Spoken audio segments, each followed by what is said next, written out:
Imposter syndrome is probably the most debilitating mental spaces you can probably maintain for yourself.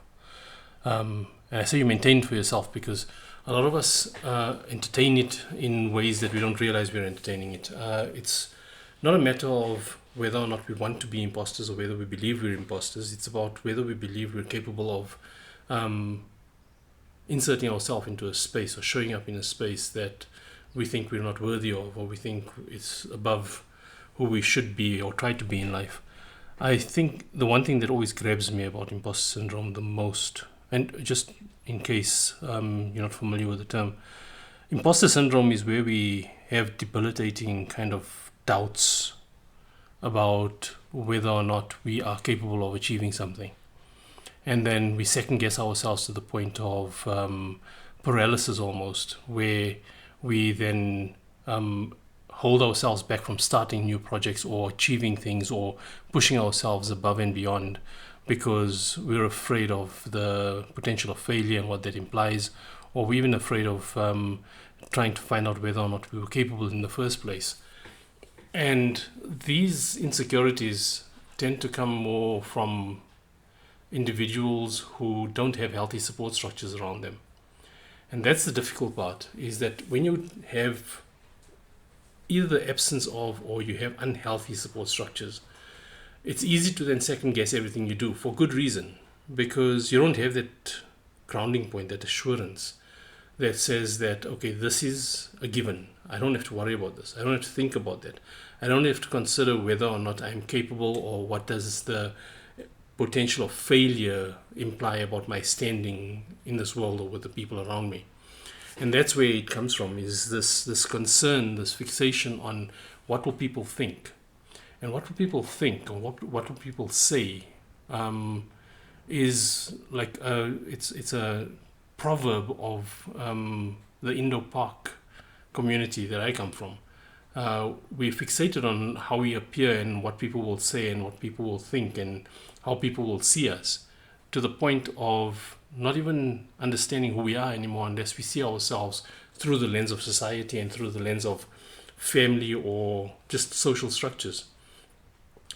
So when you want to push beyond your place, it becomes extremely, extremely difficult, because you question whether or not anyone's going to get you. Because remember, we're defined by what we are surrounded by. When I say we're defined by it, whether positively or negatively, that is our frame of reference about life, about our place in life. And the one thing that always digs deep is, well, if the people around me see this as being futile, then am I missing something? Or if they don't get why this is important, is there something that I'm reading too much into, and things like that. And those are the kinds of thoughts that would typically happen with anyone that comes from that kind of an environment. An environment where your support structure just doesn't get you, or they just don't connect with why it's important to do more than what is expected, or what it is that society has defined as being acceptable. And everyone's talking these days about breaking social norms, or breaking generational cycles and this sort of thing. Breaking generational cycles, I don't like to call it generational trauma, because trauma is such a loaded term, similar to triggers and toxic and abuse and all of those things. But that's for another day. When it comes to our consideration for what it is that we're passionate about, we always measure that up against what it is that others will appreciate or celebrate or recognize or think is praiseworthy in some way. Does it give us any more credibility with the people around us? Does it raise our social stature? Does it predispose us towards being able to have access to families and structures that are respectable and that sort of thing? Those are all the kind of considerations in the back of our mind. Now, that's natural, because by default we want to be significant. And it's that need for significance that conflicts with being passionate or seeing something that is important, that might lead to you being unpopular with who you want to be significant with. And that's the kind of contention, that's the internal angst that is created, where we want to pursue something important, but we don't pursue it because we don't think anyone will appreciate it, or we think that people are just going to laugh at us. And because of that, even though we might have good reason to believe it's the right thing, we don't see how it's going to make any difference. And wanting to make a difference is then also another critical aspect of this imposter syndrome thing, is that we see something that can be better, and we start out hoping and believing that everyone else also will buy into why better is good. And more often than not, we find that we face with resistance when what we're pushing for to be better, we don't realize it actually threatens what people are comfortable with. Not only does it threaten what they're comfortable with, but often if you're in a victim headspace, and this victim mentality is something we really, really need to destroy. But when you're in a victim headspace, when you look at things through victim's eyes, and you're already looking to be significant or appreciated or respected for what it is that you bring to the table, and someone comes along and says that what you bring to the table is good, but what if we did this and what if we did that to improve on it or to build on it or to take it to another level? If you're in a victim headspace, that looks like a threat. It looks like, oh, so you're telling me I'm not good enough. You're telling me that that you know better than me, and it becomes this critical attack on who we are, because being challenged feels like a critical attack. And the idea of whether or not we can actually do something that is greater than the kind of sum total of our inheritance from our forefathers, that then becomes a matter of cultural pride that's being questioned. Because now you think you know better than your forefathers. Now you think you know better than this and you know better than that. And that's how we start then developing contention. And the communities that produce the greatest victims are the ones that are so dogged. They are so fixated and rigid about custom and tradition. You see, custom and tradition at some point wasn't custom and tradition. And the ones who implemented those customs and traditions, they saw something beyond what it is that was pervasive around them. And if they didn't believe with conviction that it needed to improve, they would have continued with the norms, with the customs that prevailed up until that point. But then, when they improved things, someone else who came along, maybe in the next generation or generations later, it doesn't really matter, but someone else comes along and they have a position of authority, but they self-identify as the custodian of this cultural pride. And when they self-identify as this custodian of cultural pride, and they have impact and they have resource and they have influence, then what happens then is that they establish it in such a way that you must respect your cultural heritage at all costs, and any break away from that is dishonorable, or it's a shame against your family or where you come from. And that kind of thinking, that mentality, is what causes regression rather than progression. And this regression is something that is difficult to put your finger on. It's difficult to identify because it's cloaked by custom and tradition while you're trying to be operational or trying to be functional in the kind of contemporary life that prevails out there beyond your village, so to speak. So, for example, how this will play out is in the professional space, you'll feel a certain way about being able to contribute and everything else. But in your personal space, you'll have to comply and conform. And this contention that you will experience then, that in one space you can be innovative and you can be appreciated for forward thinking and all of that, and in the other space you kind of suppressed, that's what causes people to then abandon custom and tradition, or even religion for that matter, because it feels stifling, it feels oppressive, it feels suppressive. It holds us back, as opposed to this professional space or the secular space that we operate in, where it feels as if, like, hey, look at this, I can actually be myself here. I'm appreciated for being a critical thinker, or I'm appreciated for being innovative or creative. Whereas in the home space or in the personal space with my family or extended family, I'm constantly having to dumb down so that I can fit in, so that I can be accepted. And eventually, that fear of being rejected from those spaces just doesn't hold weight anymore. And that's how we end up losing generations that come. And that's how we end up with people who end up without roots and without an identity. And they try then to insert themselves into the spaces where they think that those cultural norms or those cultural groups will then embrace their contribution towards these attributes of creativity and boldness and ambition and inspiration and vision and all of those wonderful things. And that, I think, is one of the biggest challenges we've got, is that we've created the separation between who we are as a human, who we are as a religious body or religious adherent, and who we are as a professional. So whenever I ask someone, okay, so where do you go to figure out how to be human? And they can't tell you, because some will respond by saying that, well, you have to adopt certain religious customs and traditions and rituals and things, or beliefs and values. Some will talk about how it is that you need to be philanthropic in the way you approach things, and you must have altruistic goals that create something or serve something greater than who you are.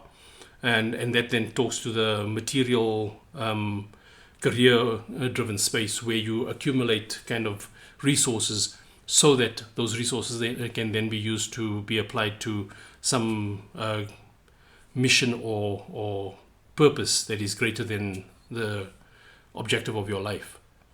And this is how we create this contention within us. We create the separation because we try to figure out how to be while we're trying to adapt ourselves between different spaces that all have some sort of antagonism or conflict between them. So you go to a professional space and you have to adopt professional conduct and a value system that resonates with that professional space, with the organization in which you are. Then you go to your personal space, and there it's defined very much by cultural and religious norms and traditions. Then you go to your social space, and depending on what your social space looks like, that will also then influence you in a different way. And that's how you end up losing authenticity, you end up losing grounding, you end up losing contentment and peace, because there isn't alignment between these. What's worse is that over the years, we've been convinced that custom and tradition is at odds with modernism and contemporary life. So you get people fighting desperately to maintain custom and tradition because that's their identity more than it is because of the value and the importance of that custom and tradition. And then everything that challenges that feels like an attack on their identity, which then feels like a personal attack, which then creates even more contention between who they are and what it is that is demanded of them. And this is how you end up with conflict in relationships, conflict in families, conflict in a community, because the community who doesn't recognize this contention end up being hypocritical. And I say hypocritical because what happens then is that if you focused on the surface on being compliant and conforming and appearing a certain way so that you can be accepted and respected, while beneath the surface you are drawn towards these other things, what's going to happen then is that your public life is going to be a certain thing and your private life is going to be a different thing. And that's how you end up with some of the biggest religionists, the biggest religious zealots who are the most abusive to their families. And you end up with these professionals who appear to be so ethical and so grounded in wanting to do things with excellence, but they are completely oppressive to their families because that kind of forward thinking and everything that they display in the professional space, it's just completely absent from their personal life. And that's the kind of contention we create and the kind of authenticity that is lost because we seem to think that these domains can't align. For me, that's always a problem. That's always been a problem. And if I look at how long it took me to just even think of launching the podcast, for example, how long it took me before I removed anonymity from my blog posts, or how long it took me before I wrote my books, all of these things talk to this tension that is within because of the assumptions we make about what's happening around us and what the consequences are going to be. And that's the biggest test, I think. The biggest test of our conviction is about whether we push through with something regardless of what people say. And that regardless of what people say is pretty much the antidote to imposter syndrome. But imposter syndrome is not just about worrying about what people say. Imposter syndrome is also because you don't have that solid foundation against which you can be assured about the credibility of your insight or the credibility of your understanding or wisdom or your vision. So you constantly then test and test and test, and you put your feelers out here and you put your feelers out there, and you see who responds how, and whether the way they're responding is the way you want them to respond, and all of that. But the one thing you never ever consider is that even your audience? Is that even who it is that you want to appeal to? Or should you want to appeal to anyone versus do you just want to share your truth, your passion, your insight and understanding, so that those who resonate with it can contribute and you can build on that? But you don't get to that point. You don't get to that point for a long time, or at least I didn't get to that point for a long time, because I was trying to juggle these different domains that were at odds with each other. So when you find that you have to adopt a different value system in different domains of your life, just so that you can avoid conflict, you can avoid negative outcomes or consequences and things like that, it breeds hypocrisy. And that hypocrisy doesn't just affect how it is that you treat others. That hypocrisy affects how it is that you see yourself. And then that's where the internal loathing and the internal disrespect starts forming. Is that we feel as if we lack credibility, we feel as if we lack authenticity or integrity, and therefore we limit what we make ourselves available to. And then everything is then driven by fear. So what happens then is that if you struggling a lot with the imposter syndrome thing, and one of the reasons why imposter syndrome kind of digs deep and bites hard in what I believe to be a pervasive problem in the Indo-Pak community, the Indian Pakistani community that I come from, is because the general cultural norm is that you must know your place, speak when you're spoken to, and just not ruffle feathers. You must fill your space that has been allocated to you. Now, if you're supposed to know your place and you must only speak when you're spoken to, or you must only operate within your sphere of influence that has been allocated to you relative to your social standing and relative to your place in the hierarchy and in the social structure, then automatically the moment you consider going out of that space, it feels extremely uncomfortable. It feels as if you're rebelling. And then the guilt comes in about whether you are being rebellious, are you being ungrateful, are you being whatever it is towards this social structure that should create space for you, or that you want to be a part of. And then the moment you break away from that and you start pushing for what it is that you believe is important, regardless of what others think of it, that then creates new tension, because now you looking at what it is that you're trying to create, you have good reason to believe there's value in it, but the people that you want must resonate with that value because you want to benefit them the most, are the ones that just don't get it. And that, I think, is one of the biggest challenges of being in that imposter syndrome space, is not knowing who your audience is, because the audience you have is not the audience you want. And when you start grappling with that, it then causes a lot of overthinking, a lot of insecurity, a lot of analysis paralysis and things like that. And tempering that, especially if you don't have a healthy sounding board or healthy space in which you can engage on these issues and speak openly and critically about these things without having to defend why it is that you're not being disrespectful, or you're not being condescending, or you're not being whatever negative labels they're going to throw at you. If you don't have that space, you then have these conversations in your head. And when these conversations play out in your head, you automatically end up overthinking things, because now you have to run scenarios in your mind that you can't really test for relevance. And the only time you'll realize whether it was relevant or credible or valid or not is when you actually do something with it, and then you see what kind of reaction you get. And then when you see what kind of a reaction you get, if it's not what you were expecting, that then throws you again. And it just becomes this rabbit hole, this maze that you keep trying to figure out, how do you get to that sweet spot? And I think how you get to that sweet spot is to be able to focus within, not without. You have to test the merit of what it is that you believe is true, what it is that you believe is going to be worthy or credible or valuable that you want to offer. And the way you test it is not from people who don't have an appreciation for it. The way you test it is, what value is it supposed to unlock? And then that value that it unlocks, you have to realize that it's going to unlock value for people who might benefit from it without realizing they're benefiting from it. Which brings up the next point then. you have to be aware of what that benefit will look like in quality of life, so to speak. And if you know what that looks like in quality of life, and then you create it and you look for that outcome, you don't look to see how it's responded to, you look for the outcome, the impact that it has. And if you observe that impact and you see that impact is there and it's positive, even though they might attribute it to something else, that's what must feed your conviction about, okay, I'm on the right track. And that's why it becomes so difficult to break cultural norms that are unhealthy or that are dysfunctional, because it just hasn't kept up with the changing circumstances around us. And it's also why it is that we end up being at odds with our support structures and our communities and our social circles, because we see something in a way that they don't.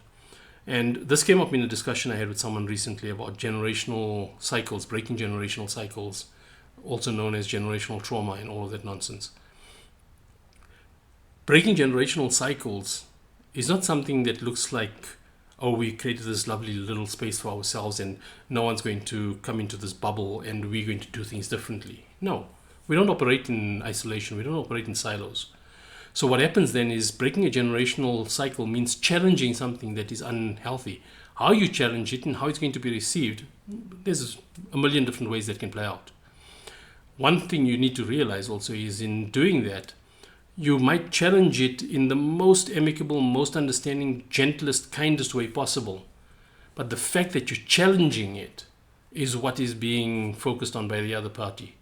And therefore, just the fact that you're challenging it will paint you in a negative light.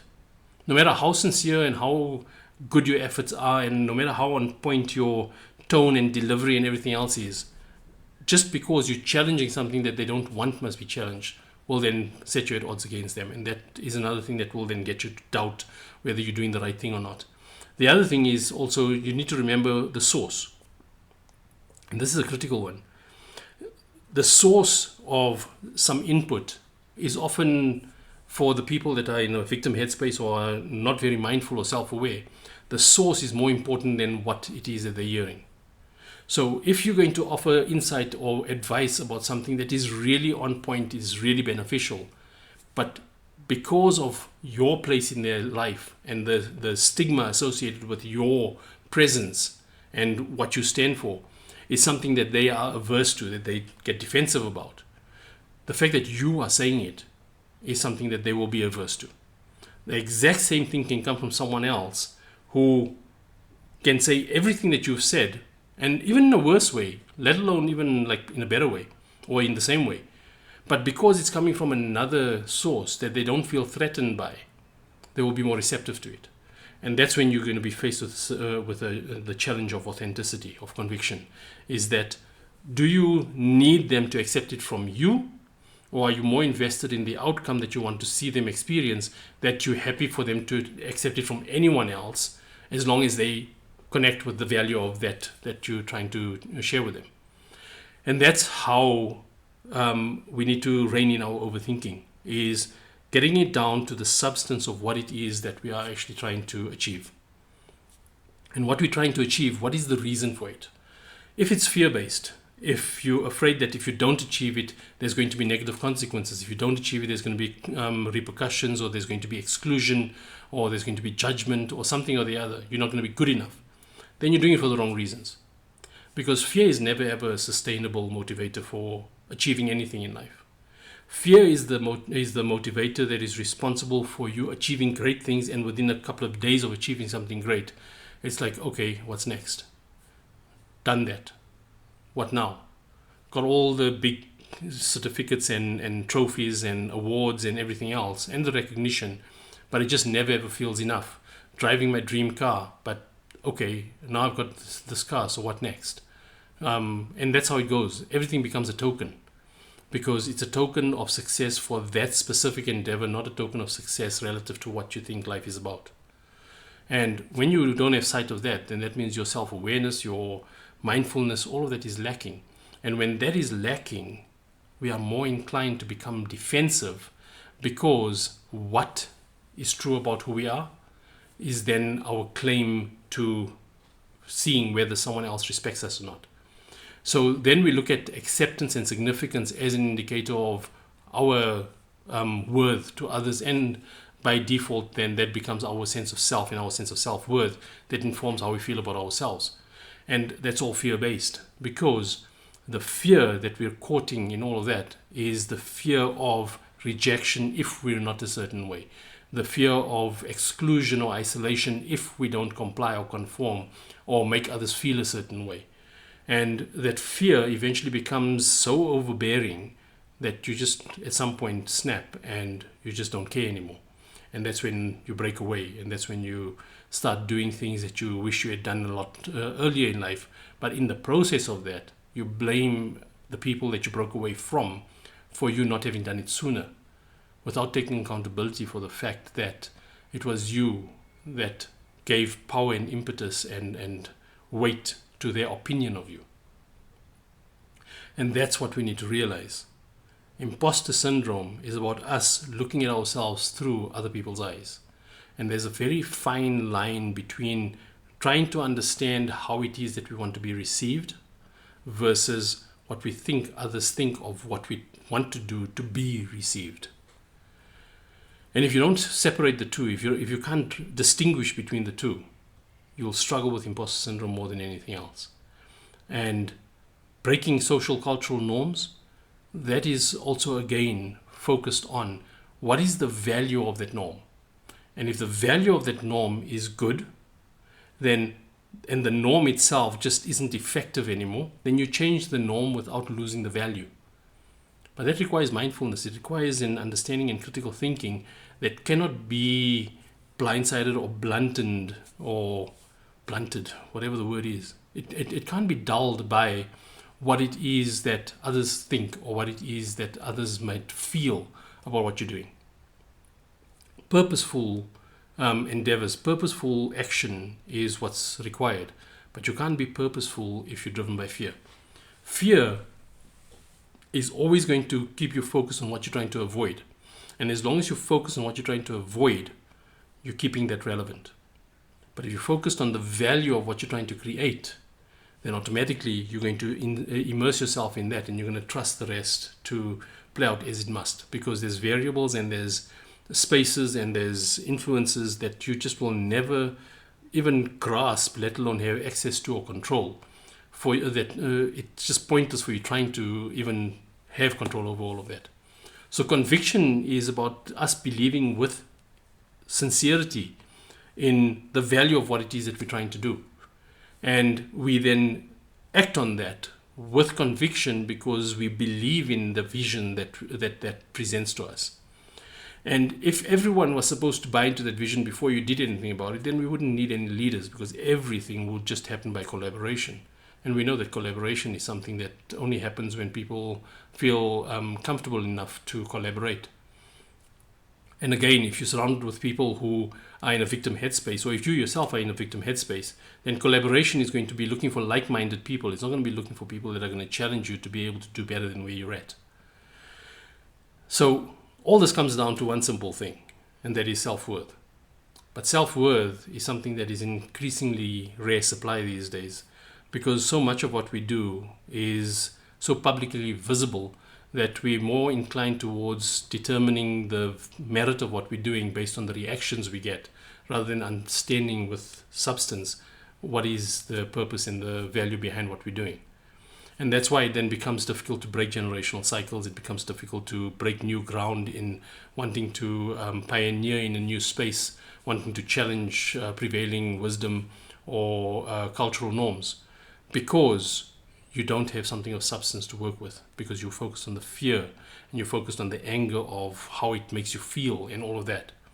You can't be driven by anger in life. You can't be driven by fear in life. Anger is a defense mechanism in the face of the fear of being insignificant.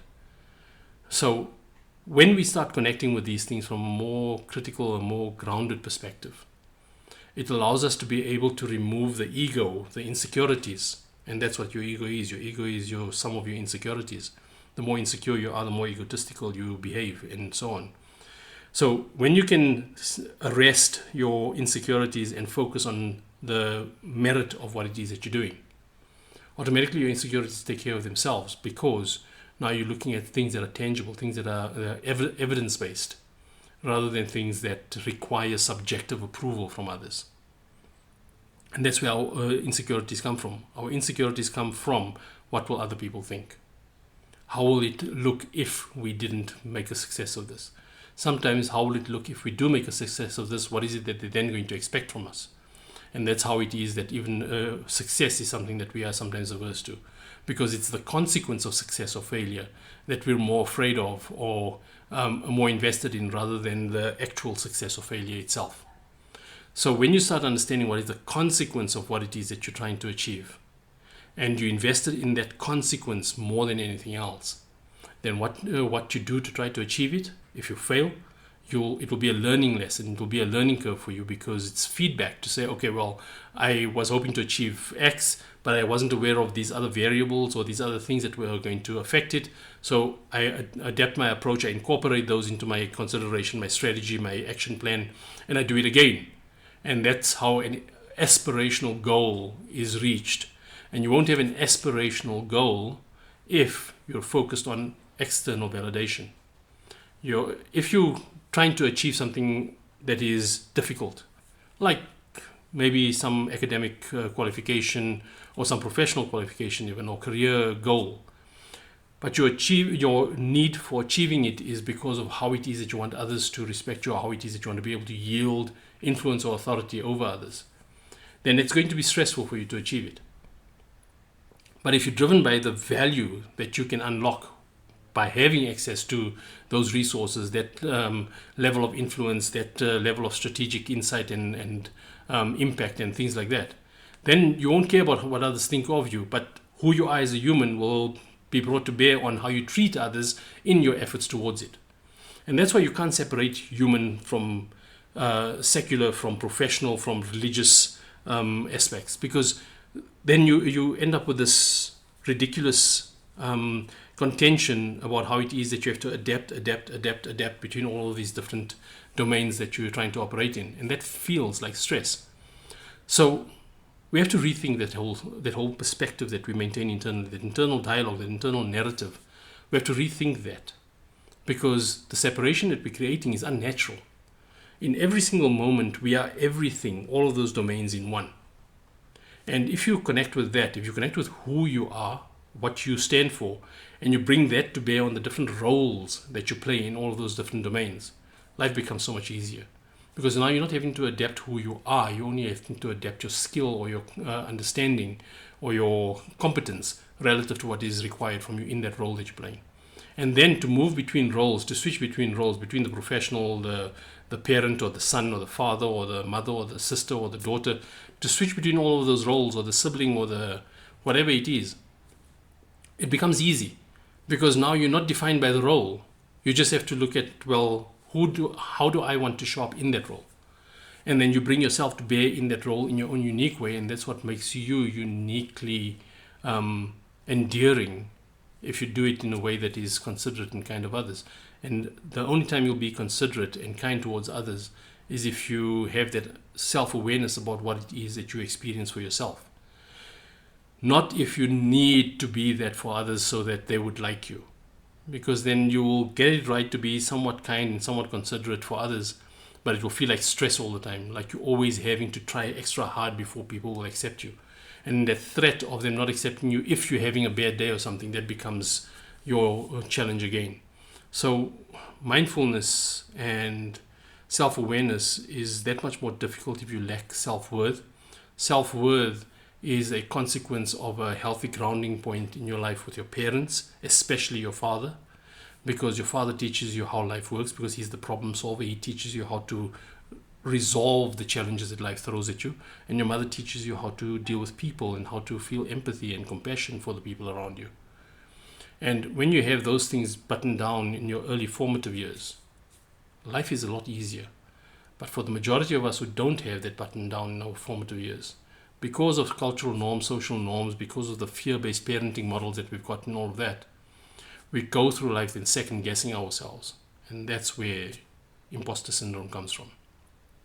So the more rigid your social structures and your social circles and cultural norms about fitting in, knowing your place, complying, conforming, the fear of consequence if you don't, the more that prevails, chances are very, very good that the more you're going to struggle with imposter syndrome.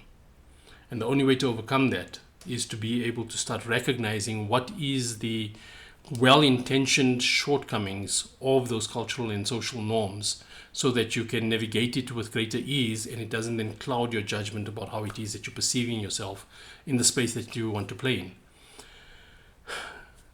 And hopefully that then gives you more resolve, gives you more conviction, gives you more purpose, more clarity about how it is that you need to go forward.